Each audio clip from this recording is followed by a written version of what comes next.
Your money should work for you, not the other way around. If you've ever felt overwhelmed by budgeting or lost track of where your money is going, this is the game changer that you've been looking for. I'm going to walk you through a powerful yet simple budget spreadsheet that helps you track every dollar, stay on top of your goals, and build financial confidence. No more guessing, no more stress. Let's take control of your finances together.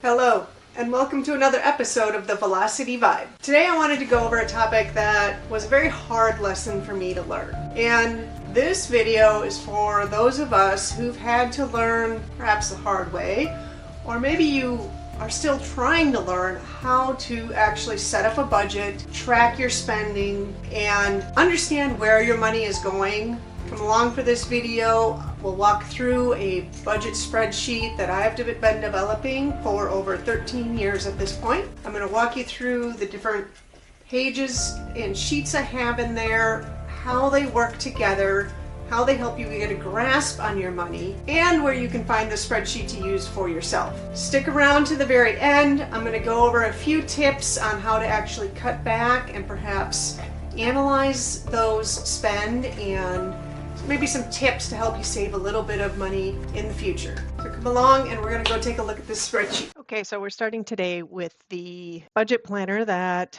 I've set up and created. What you're going to see today is really the final version and what I am using every single day in my real life to manage my money and make sure that I am staying on top of my finances. So let's get into the planner. This is the main page of my planner. This is where I spend the vast majority of my time when it comes to tracking my finances. This is my daily transaction tracker. So I'm going to walk you through how this works, how I use it. Obviously, everything in here is completely customizable, but I do have a lot of formulas pre-set up, and I'll walk you through how those look, how they work, how the different tabs work, and where things sit within this planner and how you can best utilize it. So if you look in the links in my description, I do sell this tracker as you see it here on my website. You can download it, you can adjust pretty much everything. It's fully customizable. But if you're looking for something, if you want to walk through that tracker and do your own inputs into it while you're watching this video, that would be where you can find this fully set up, fully ready to go. Okay, starting out, first things first, your transaction tracker. On this section, this is the most manual part of this tracker. This is something I do pretty much every single day. I log into my checking account and I enter my transactions in addition to anything that is preloaded in here. Okay, so this tracker is set up to really break down where your money is going, understand how much money you actually have available to spend, and then where we're going to take this money, where it's getting dispersed, and what we're left holding, and knowing this before you get into trouble here. So we'll just start with a couple examples. It's currently February 10th, 25. Oops, I can't type. And description. Obviously, this can be whatever you want it to be. Maybe it's just Amazon or your retailer of choice. Now, category. This is set up as a drop down. I have a lot of categories that I currently use. Those are over here. Again, you can change these out for whatever you are looking to use or track. Originally, I started with only like 5 categories, I think. And just over the years, I found that wasn't very useful when it came to figuring out where my money was going, where I could cut back, where I was overspending. And I really needed to narrow down a little more specifically where things were going. For the purposes of the drop-down menus, if you change anything, that should automatically change in the drop-down menu. If you want to add a category in here, then wherever it would go this is obviously set up alphabetically, wherever it would go, I would right click the cell below where you want to insert and just insert, shifting cells down, and then you can enter your new category. And that will add it to the drop-down menu. So that's where the categories are.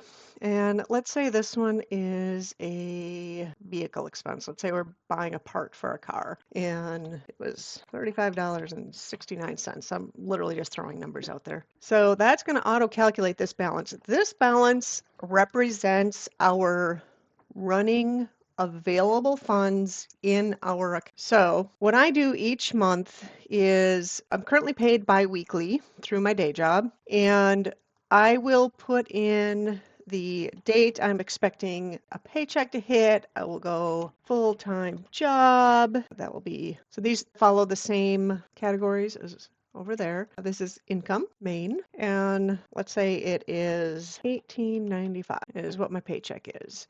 And then let's say phone bill is a set bill every month. It's phone, internet, and that is, let's say, minus 120. And you can fill this out for all of your known income and your known bills. Things like utilities I include in here. I do estimate those based on the time of year. And when I have a paycheck due to come in, I will copy that paycheck's worth of information. In this case, we only filled out the 2. So we'll take both of those, we will copy that, and I will just paste that information over here.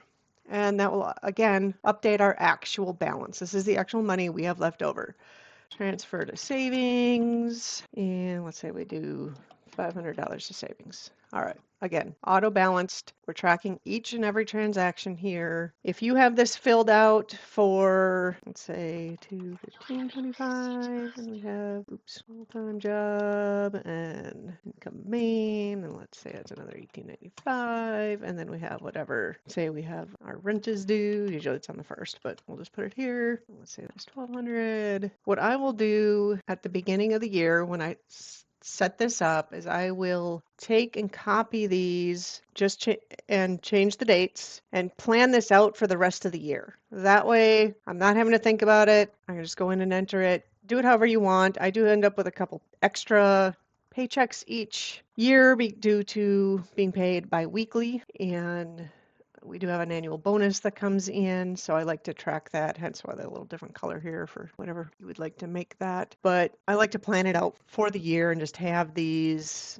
I just copy and paste them all the way down. And what that will also do is this number here totals these columns. So if you're planning out like a month, you can say, okay, these are my set bills. This is the money I know is coming in and the money I know is going out. And whether you do it for a month or for a year, this is how much you are left to work with for everything that isn't already spoken for. For me, that was the easier way to track my finances and to understand where my money was going. I needed to know the set bills, the bills that were not flexible, the bills that rolled in every month, and the thing that was really catching me at the time were those automatic payments. Auto pay is fantastic. It's a great way to not forget about a bill. But obviously it can cause problems if you forget about a bill and you're running a... So there's going to be a few mistakes we want to be sure to avoid, especially when we're tracking our expenses. Number one, and the easiest thing to miss out on, is actually forgetting to update your tracker. When you're new to this, it's going to take a little bit to get used to doing these updates. So that's going to be our first thing. The second mistake that we really want to avoid is misclassifying our expenses. You saw the number of categories I've developed. That's partially because over the years, I realized that my broad categories were too broad. While they maybe weren't a misclassification, they were definitely not narrow enough to make sure that I could actually understand my spend and fix where my money was going. Now you may have noticed as I was entering items over here, some numbers in this budget changed. So this is all formulated. There's formulas and there's conditional formatting. So these yellow means that category has gone over the budget. We'll get into where these numbers come from, but we will say that we actually budget $120 for our phone. Oops, sorry, minus 120. And we actually budget $500 for savings, and our income we know is actually $18.95, but it's actually going to be $18.95 times 2 because this is set up for a month. I track things by the month. You can do it by the paycheck if you wanted to break it down that far.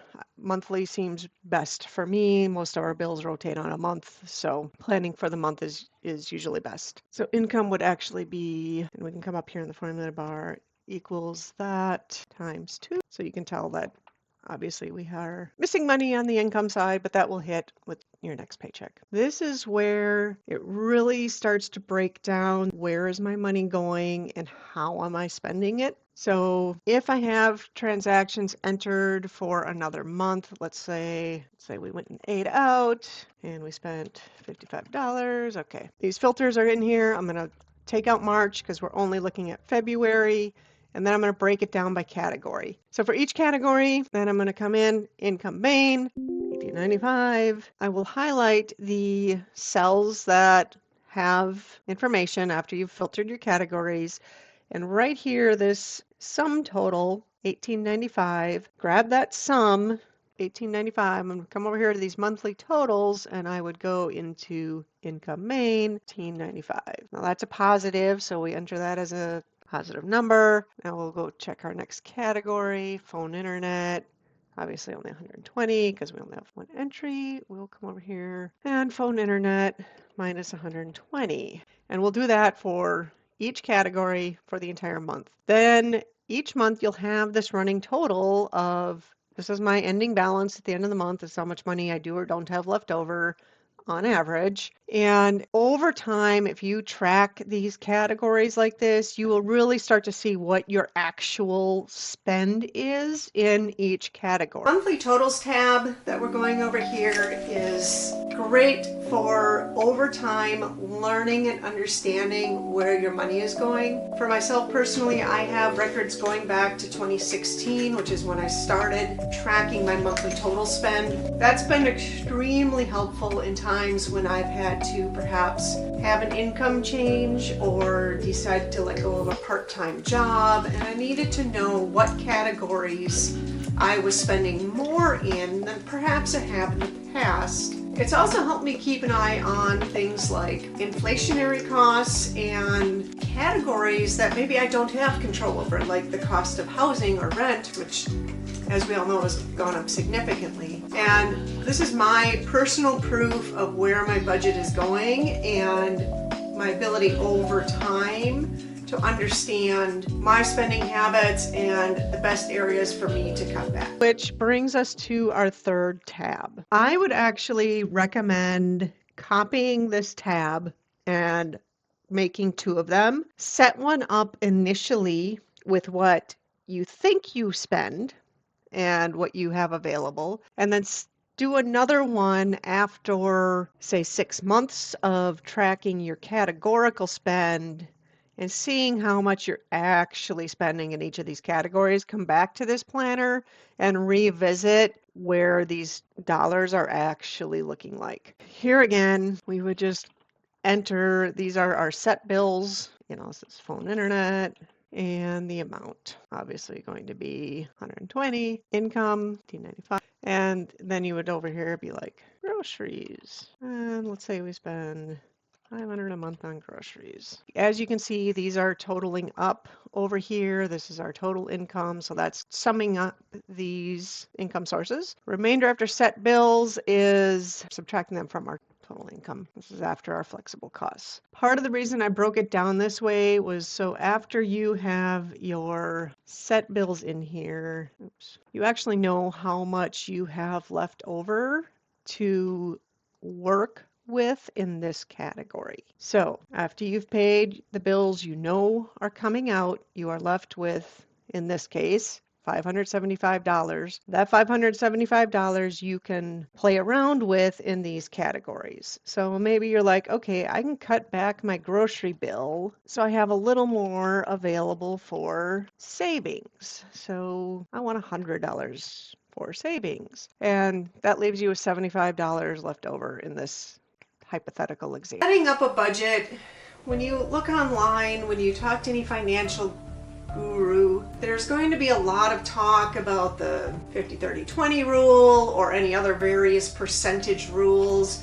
There's different ways of paying down debt. The whole purpose of this spreadsheet and what we are going over today is really centered around setting up this budget and being realistic about it. Reality is, I have never in my life earned enough where it was reasonable for me to have 20% of my income available for savings and to just blow. Now, I've had part-time jobs where I was able to take that income and use it for spending, but just living on my day job, those budget breakdowns were completely unrealistic.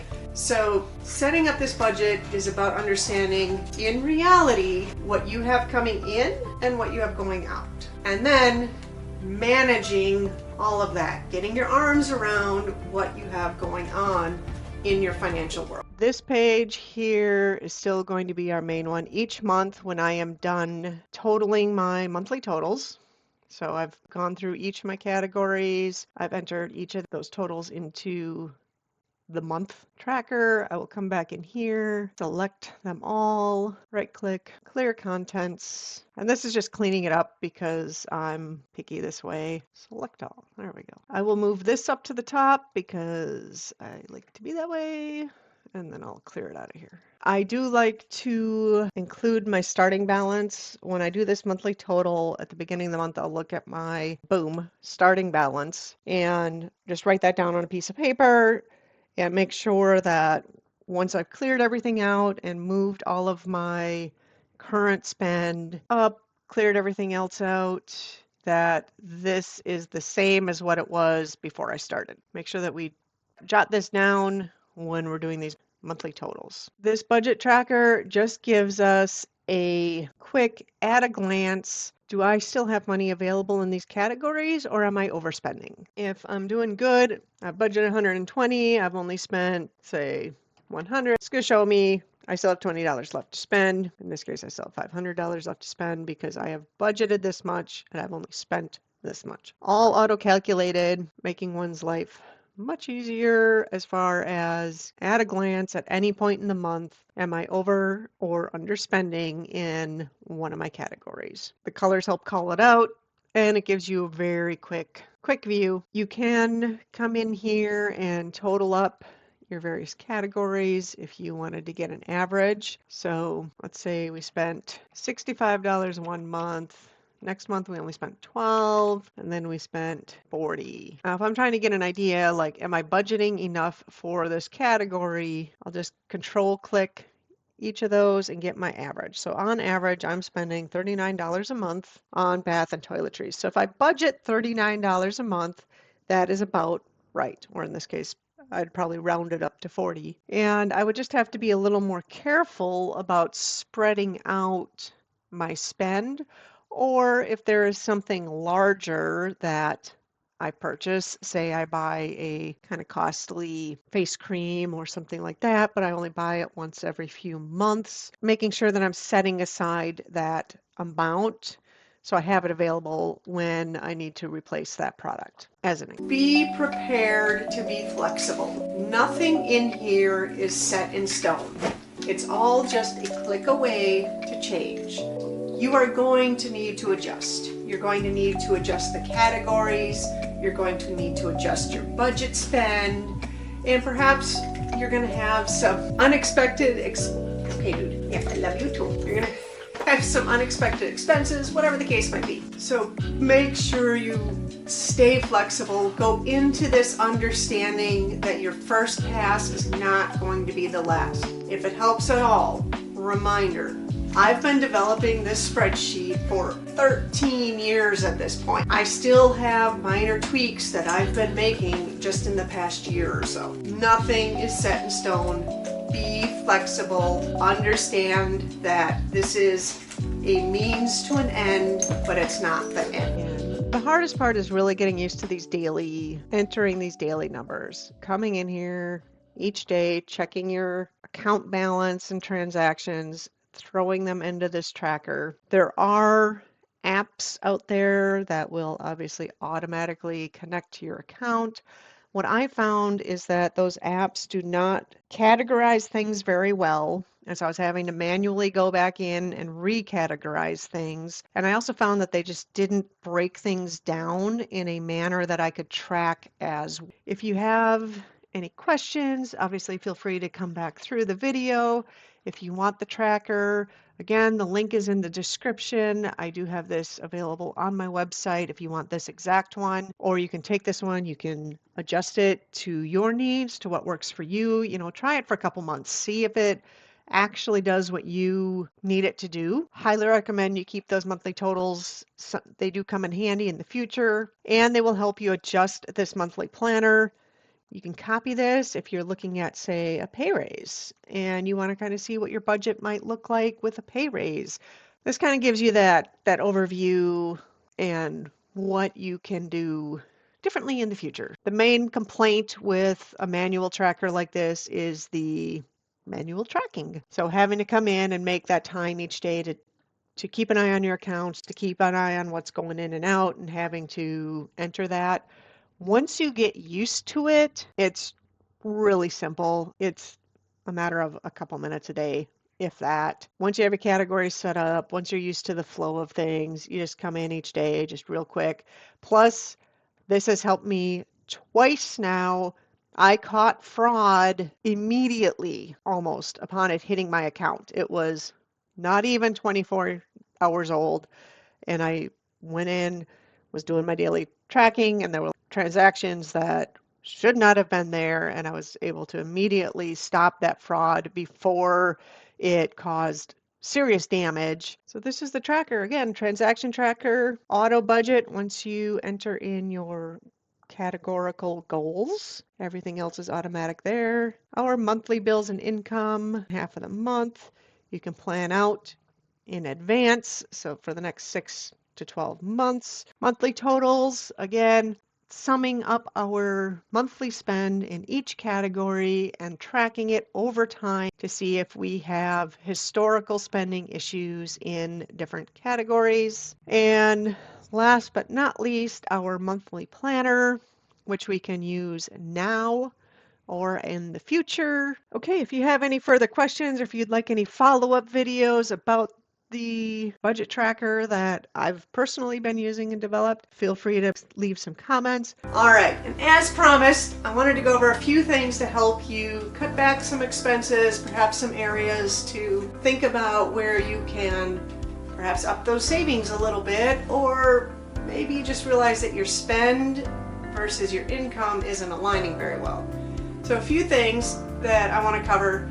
First off, I want to point out the difference between being frugal and being poor. If you're poor, your income is barely, if it is, covering your expenses. That means you have no money for savings, you have cut back everything that you believe you can cut back, you're doing everything you can to trim money, you have nothing to fall back on for emergencies, for bigger purchases, and you're suffering from what is commonly called the poor tax. This is where you end up paying more in the end because you can't put the money up front. A great example for this is car repairs and maintenance. If you can afford to maintain your car before it breaks, or when it's only a minor issue, versus having to wait and put that off because you don't have the money for it here, but then down the line you have a much bigger problem and a much bigger bill. So that's poor. Frugal is definitely different. A frugal lifestyle means that you have the money to make the wise purchases. So for example, the high quality chicken breasts that you prefer to have on the menu, or the good salads items that you want to eat are on sale. So you are able to stock up on those things while they're on sale because you have a freezer to store it in. You have the money up front to purchase the groceries. You have the money to purchase the items to store those things. In the end, frugal is also money savings, and it's often used interchangeably with being poor, but there's a really big difference on A, the mindset, and B, just the reality of the situation.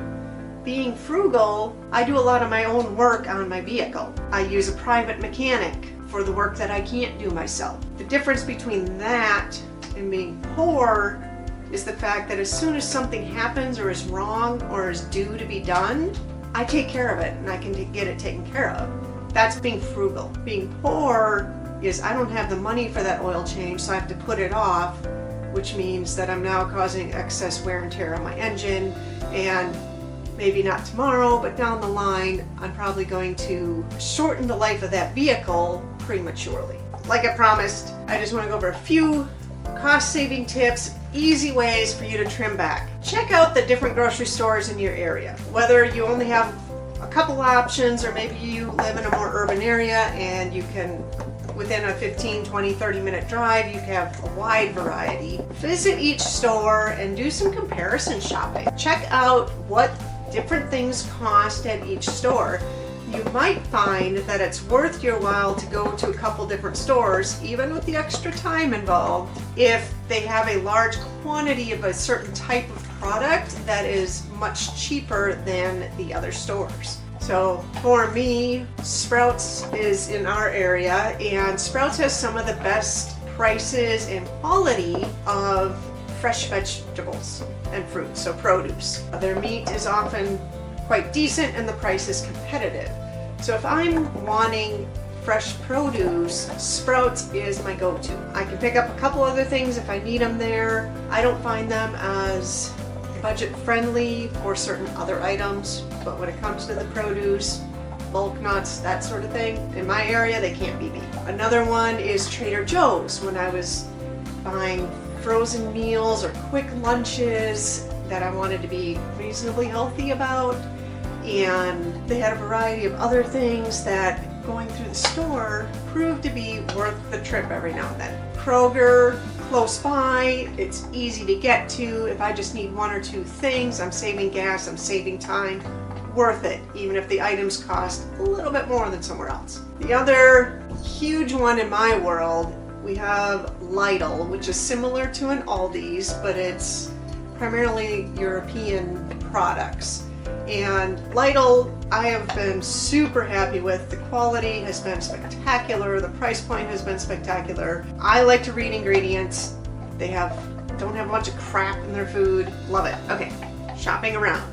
Got it. Cooking at home versus eating out. We all know this one. I've found it's a lot easier for me to cut down on the eating out, even when I'm crazy busy, if I keep some easy to make meals on hand. I order some pre-made meals from a local company called Chef Eats, link below, and freeze those and have them ready and just pop them in the microwave. It's a full meal, it's delicious, and I know it's made well. I also tend to keep maybe some not so healthy choices around, like some frozen pizza or something along that line. Again, something quick, easy to help me avoid that eating out when I'm worn out, tired, and just don't feel like cooking. Utilities is another one where the differences may not be huge, but even a few degrees difference can help trim those utility bills. Things like combining trips, shopping around for parts or items that you need. Check out local stores, local suppliers, and check out lesser known brands. Dog food, for example, Tractor Supply's 4Health brand is a good dog food. My dogs are doing great on it, and it's significantly cheaper than a similar quality premium brand at the big chain pet stores. I do supplement with a few things, but again, I shop around for those. From Chewy to local suppliers to other places where you may be able to order those kind of items.